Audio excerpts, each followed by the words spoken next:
दर्शकों बहुत बहुत स्वागत है आज के हमारे स्पेशल कार्यक्रम में। जैसे जैसे उम्र होती जाती है और कैरियर को लेके चिंताएं बढ़ना बड़ा स्वाभाविक हो जाता है।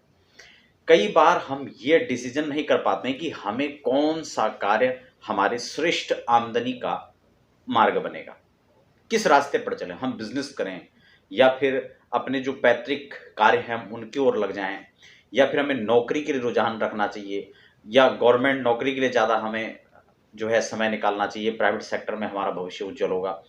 ये तमाम बहुत सारी चीज़ें हैं जो लगातार मन में प्रश्न घूमते हैं, और सही समय पर सही डिसीजन यदि हमने नहीं लिया तो हो सकता है थोड़ा विलंब होने पर वो बात न बन पाए। अच्छा, यहाँ पर मैं आपको जो प्रेडिक्शन आज बताने वाला हूँ वो आप घर बैठे अपनी कुंडली निकाल सकते हैं और उसको चेक कर सकते हैं।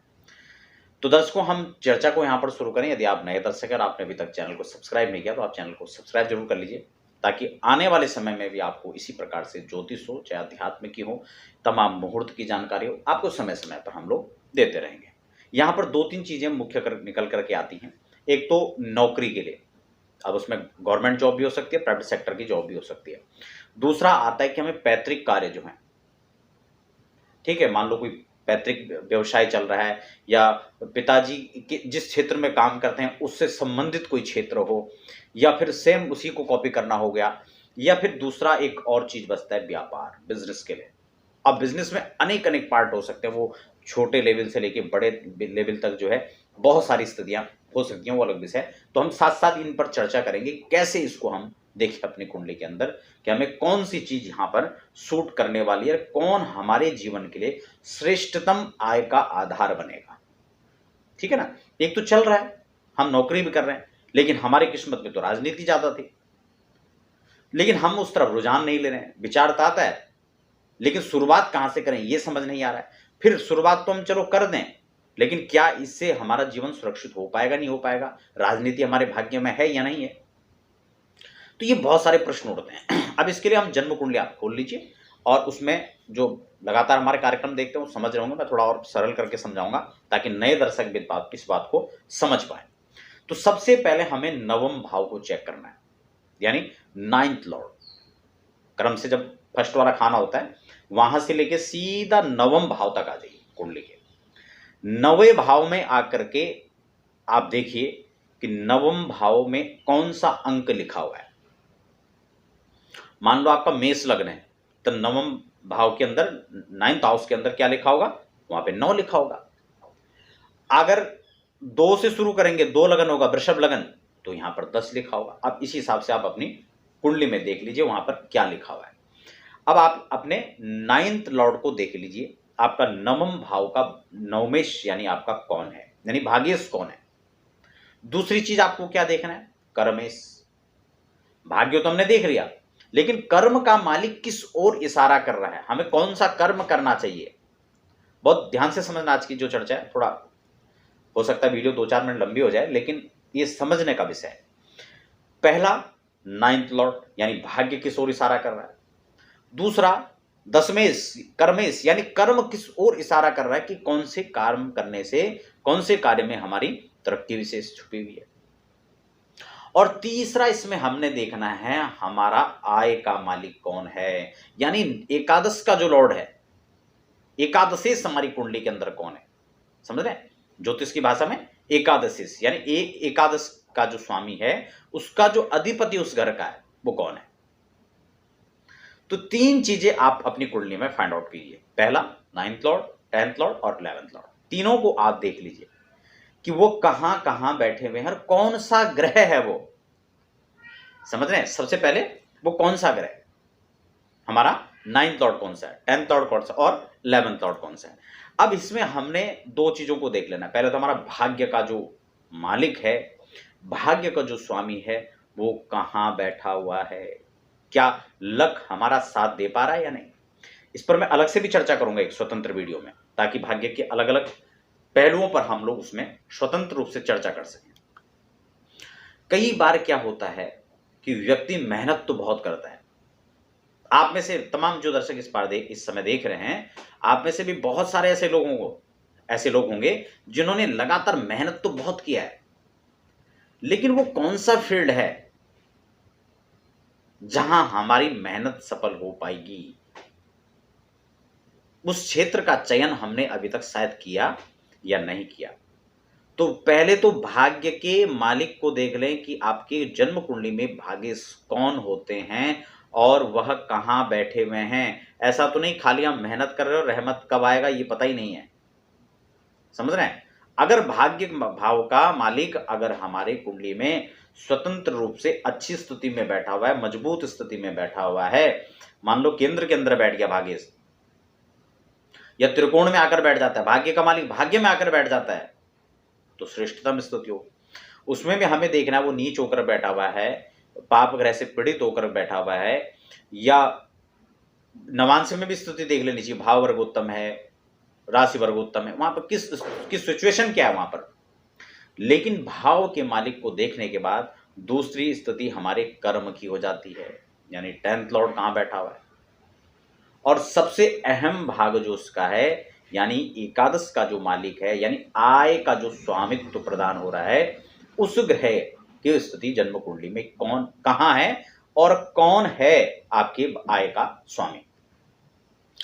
इसी खास बिंदु पर हम विस्तार करेंगे थोड़ा सा, क्योंकि ये आय का स्वामी, वैसे धन भाव से भी हम विचार करेंगे, लेकिन वो धन का विचार है। और यहाँ सिर्फ धन नहीं, वो कुटुंब का धन हो सकता है, पारिवारिक धन हो सकता है, आपके पैतृक धन की बात हो सकती है, लेकिन हम आय की बात कर रहे हैं, अर्निंग स्रोत की बात कर रहे हैं। उसके लिए हमें 11th हाउस को प्रेडिक्शन में लेना होगा। इसीलिए एकादश का जो मालिक है वो अगर मान लो कि हमारा आय सूर्य बन जाता है। अब हम ये कैसे देखेंगे? इसको देखने का सरल तरीका है, अगर आपकी जन्म कुंडली में एकादश घर में 11th हाउस के अंदर मान लो 5 लिखा हुआ है। अब आप लग्न अपने हिसाब से देख लें, क्योंकि मैं लग्नों के हिसाब से भी विस्तार करूंगा, लग्नों तो विस्तार ज्यादा हो जाएगा वीडियो में। आप अपने आप देख लीजिए, मैं सारे ग्रहों को बता दूंगा वहां पे कौन सा ग्रह बैठा हुआ है, तो कौन उसका राशि होगा और क्या उसका फल होगा, तो आप अपने हिसाब से उसको देख लेंगे। मैं पूरा इसको बता देता हूं। मान लो कि वहां पर 5 लिखा हुआ है, समझ रहे हैं? वहां पर 5 लिखा हुआ, तो आपके एकादश का अधिपति यानी एकादशीश जो बनेंगे वो बनेंगे सूर्य। अब आप समझ गए होंगे, ठीक है ना? इसी हिसाब से मैं सारे ग्रहों को बता दूं। आपकी जन्म कुंडली में अगर उदाहरणार्थ वहां पर 5 लिखा हुआ है, मैं सारे अंक वहां पर बताऊंगा। आपकी कुंडली में 12 में से कोई ना कोई तो लिखा ही होगा ना, तो 12 में से हम 5 से शुरू कर रहे हैं। अगर 5 लिखा हो तो यानी सूर्य उसका अधिपति है, और सूर्य अधिपति होगा ऐसे बच्चे के लिए श्रेष्ठतम आय। इसमें 2 चीजें हैं, कई बार हम इसमें भ्रांति भी हो सकती है कि नहीं, हम कैसे इसको मान लें कि हम तो अभी नौकरी कर रहे हैं, हमें नौकरी बहुत अच्छी है, हमारी यहाँ पर सैलरी बहुत अच्छी है, लेकिन वो अच्छी तो है, लेकिन आपके लिए तो बिजनेस उससे भी अच्छा था। समझ रहे हैं बात को? नौकरी में अच्छा है, आपकी बहुत अच्छी सैलरी है, लेकिन आपको जो व्यवसाय में जो मिलने वाला था वो उससे कई गुना अधिक था। एक चीज। दूसरा कि मान लो आप व्यवसाय कर रहे हैं और व्यवसाय में आपको धन अधिक मिल रहा है, या नौकरी कर रहे हैं, नौकरी में आपको धन अधिक मिल रहा है, लेकिन आपकी किस्मत में व्यवसाय था, या व्यवसाय कर रहे हैं तो नौकरी थी। लेकिन संयोग यहां पर यह भी देखें कि जो हमारे भाग्य में था उसमें अर्निंग कम है, और जो हम ऑलरेडी कर रहे हैं उसमें ज्यादा है, तो ऐसी स्थिति में हम किसको चूज करेंगे? फिर तो कोई भी नहीं होगा जो कम वाले को चयन करेगा। लेकिन लेकिन लेकिन उसको समझने का विषय है कि यहां पर ज्योतिष विधाकारों ने, ज्योतिष के मनुष्यों ने क्या इंगित यहां पर किया है, उन्होंने श्रेष्ठतम आय की बात की है। समझ रहे बात को? कौन सा श्रेष्ठतम आय बनेगा जिसमें पुरुषार्थ चतुष्टय की सिद्धि हो सके? यह महत्वपूर्ण नहीं है कि कितना पैसा आप कमा लेते हैं, कितना धन आपके पास सुरक्षित है, कितना आता है, यह महत्वपूर्ण नहीं है। फिर महत्वपूर्ण क्या है? महत्वपूर्ण यह है कि किस धन से आपका वर्चस्व बढ़ रहा है, किस धन से आप अपने आप को अच्छा अधिक आप अपने आप पर खर्च कर पा रहे हैं।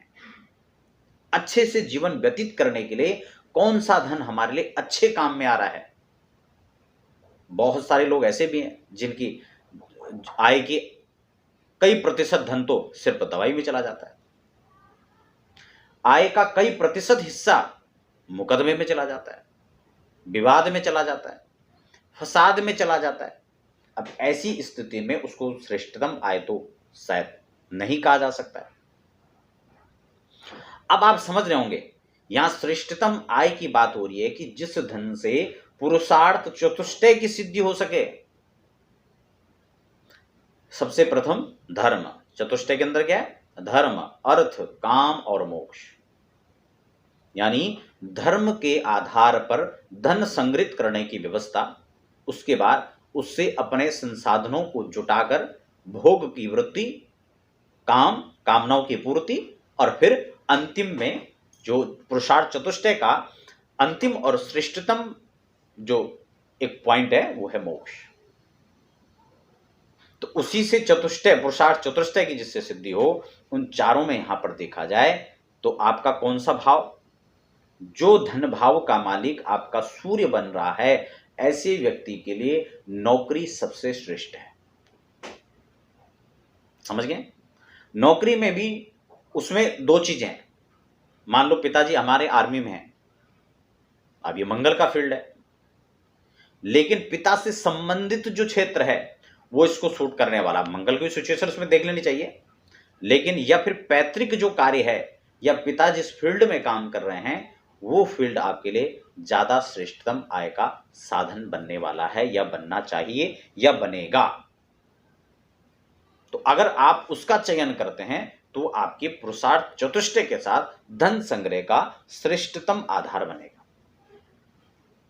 ये जो है ये बात आपकी समझ में आ चुकी होगी।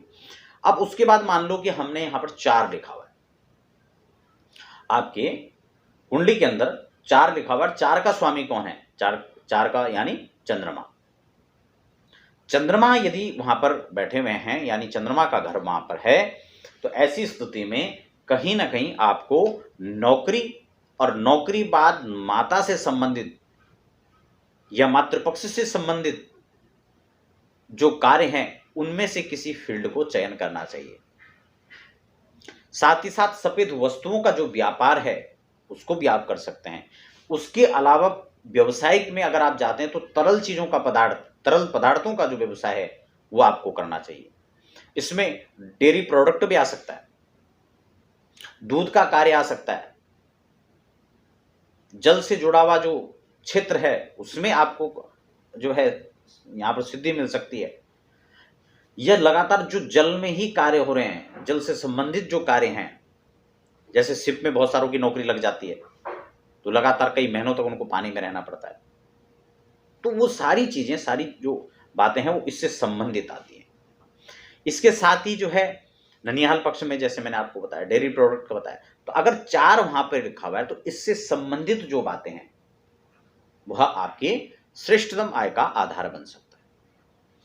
उसके बाद बात आती है आईएएस में मंगल की, यानी 1 और 8 अगर आपके 11th हाउस में लिखा हुआ है तो यानी मंगल उसका आधिपत्य होगा। मंगल के आधिपत्य होने पर अगर मंगल वहां पर श्रेष्ठतम बैठा हुआ है, मैं ये सारे पॉइंट आपको इसलिए बता रहा हूं क्योंकि इसी में से कोई ना कोई आपकी जन्म कुंडली में बैठा हो। अगर मंगल बैठा होगा तो राजनीति ऐसे लोगों को बहुत अच्छे से भा सकती है। कंस्ट्रक्शन का जो बिजनेस व्यापार है वो उनको भा सकता है। प्रॉपर्टी में मान लो नौकरी कर रहे हैं और नौकरी के साथ साथ अगर वो प्रॉपर्टी का बिजनेस करें, प्रॉपर्टी में निवेश करें, तो वो उनके लिए आय का श्रेष्ठतम आधार बन सकता है। नौकरी करते रहें, कोई दिक्कत नहीं है, लेकिन नौकरी के साथ साथ में अतिरिक्त व्यवसाय जो यहां पर है वो उनके लिए बहुत अच्छा है।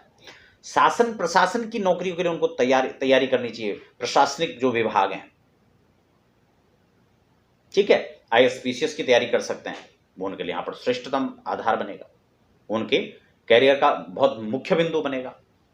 तो आप उसके लिए यहां पर तैयारी कर सकते हैं। सेना के लिए आप तैयारी कर सकते हैं और सेना में भी उच्च अधिकारियों, उसके लिए आप तैयारी कीजिए क्योंकि आपका श्रेष्ठतम आधार वहां बनेगा, आपके भविष्य का एक सिक्योर हिस्सा वाला है। तो जिन लोगों के 1 और 8 है वो इससे संबंधित तैयारी करें, या फिर वहां पर वो नहीं कर पा रहे हैं, वहां से आगे निकल चुके हैं, वहां पर आयु सीमा है, शिक्षा है, दलाली से संबंधित जो लोग कार्य करते हैं वह भी मंगल के अंडर में आता है। कमीशन एजेंट जो होते हैं उनका क्षेत्र भी मंगल में आता है, शनि का भी आता है लेकिन मंगल का भी। अब हम बात करेंगे कि 3 और 6 वहां पर लिखा हुआ है, यानी बुध वहां का आधिपत्य बनता है, तो बुध जो है विशुद्ध यहां पर व्यापार या फिर बुद्धि और बुद्धि चातुर्य के द्वारा धन अर्जित के लिए श्रेष्ठतम आधार बनता है। अब बुद्धि के द्वारा क्या क्या हो सकता है, जितने भी ट्यूशन पॉइंट चल रहे हैं वो सब बुद्धि का काम है। कंसल्टेंसी का जो वर्क है वो सब जो है बुद्धि के अंदर में आता है। आपका जो है वकील आ गए, डॉक्टर आ गए, एस्ट्रोलॉजर आ गए, और सीए चार्टर्ड अकाउंटेंट जो होते हैं वो सब इसी उसमें आते हैं। उनका जो व्यवसाय है वो कहीं ना कहीं बुद्धि बौद्धिक रूप से जुड़ा हुआ है और बुद्ध के अंतर्गत जुड़ा हुआ है। अगर आपका ये बुध, और इसमें एक चीज ये भी देख लेनी चाहिए बुध की सिचुएशन क्या है कुंडली के अंदर, फिर उससे संबंधित हमें उससे उपाय भी करने चाहिए। जितने कोचिंग सेंटर है, ट्रेनिंग सेंटर, सब बुध के अंदर में आते हैं, तो उसके लिए श्रेष्ठतम आधार ये हो सकता है। अब हम बात कर लेते हैं बुध के बाद बृहस्पति, यानी 9 और 12 अगर 11वें घाव के अंदर लिखा हुआ है तो उसमें बृहस्पति आएंगे, और बृहस्पति में जो भी आध्यात्मिक वृत्ति, धार्मिक क्षेत्र से जुड़ा हुआ जो काम है वो सब इसी अंडर में आता है। उन चीजों को उससे संबंधित जो धार्मिक वक्ता हैं, कथाएं आदि करते हैं, शिक्षा देने का कार्य करते हैं, टीचर हैं, या धार्मिक स्थलों में उसके इर्द गिर्द उनका कार्य क्षेत्र आता है, उससे संबंधित वहां पर व्यापार करते हैं, धर्म से जुड़े हुए जो काम है उनमें उनका इन्वॉल्वमेंट है, तो वो उसके लिए श्रेष्ठतम आधार बन सकता है। अपना अपना स्तर हो सकता है। कोई उसमें फूल बेचने का काम कर रहा है तो कोई उसमें फूल गले में माला जो है किसी की डाली जा रही है, तो विषय अलग अलग हो सकता है, लेकिन उससे संबंधित वो चीज है। अब वो जो व्यक्ति विशेष है वो अपने हिसाब से देख सकता है कि मैं वहां पर कहां पर सूट करता है, उसको कहां पर वो खड़ा है, कहां तक वो पहुंच सकता है, कहां तक वो कर सकता है, तो ये चीज है। अब बात करते हैं शुक्र की, यानी 2 और 7 अंक यदि आपकी 11वें घर के अंदर लिखा हुआ है तो ऐसे में शुक्र होंगे, और शुक्र यहां पर होंगे तो सौंदर्य प्रसाधन से संबंधित आपका कार्य जो है आपको सूट करेगा। ब्यूटिशियन का कार्य है, आपका जो है ये कॉस्मेटिक का जो वर्क आता है, डेयरी प्रोडक्ट है, डेयरी का कार्य है, रत्नों का काम है, फिल्म जगत में है, स्त्री पक्ष से धन लाभ की स्थिति है, ये सब इसमें आपका आएगा अगर वहां पर शुक्र है। और अगर शनि है तो उसको जो है कहीं ना कहीं कमीशन खोरी का जो काम है वो सूट करेगा। टेक्नोलॉजी से संबंधित जो वर्क है वो उसको सूट करेगा। पेट्रोलियम का जो क्षेत्र है उसमें उसको तरक्की मिलेगी, समझ रहे हैं। इसके साथ पेट्रोलियम है, इलेक्ट्रॉनिक कार्य हैं, और उसमें भी ये ड्रग्स का जो काम होता है, केमिकल का जो काम है, मेडिकल का जो काम है, ये तमाम फील्ड जो हैं उस व्यक्ति को सूट करेंगे और वह उसका आय का श्रेष्ठतम आधार बनेगा। तो बंधुओं, अब आप समझ चुके होंगे कि आपकी जन्म कुंडली के अंदर 11वें घर के अंदर कौन बैठा हुआ है, 9वें घर के अंदर कौन बैठा हुआ है, 10वें घर के अंदर कौन बैठा हुआ है, तीनों भाव की प्रेडिक्शन, और उसमें भी आय के श्रेष्ठतम आधार पर आज मैंने चर्चा किया। आपकी कुंडली के अंदर कौन सा वहां पर अंक लिखा हुआ है और उसका मालिक क्या है वो आपको बताया, कौन सा व्यवसाय आपको सूट करेगा, यह चर्चा मैंने आज की वीडियो में किया। वीडियो से संबंधित कोई प्रश्न हो, कोई बात समझ में ना आई हो तो आप कमेंट बॉक्स में लिख सकते हैं, और अपनी व्यक्तिगत जानकारियों के लिए आप हमारी वेबसाइट पर लॉगिन कर सकते हैं। चाहे जन्म कुंडली दिखाना हो, बनवाना हो, या ज्योतिष सलाह के लिए आप हमारी वेबसाइट पर लॉगिन कर सकते हैं, या लगातार जो नीचे नंबर भी फ्लैश हो रहे हैं उस पर व्हाट्सएप पर आप समय लेकर जानकारी प्राप्त कर सकते हैं।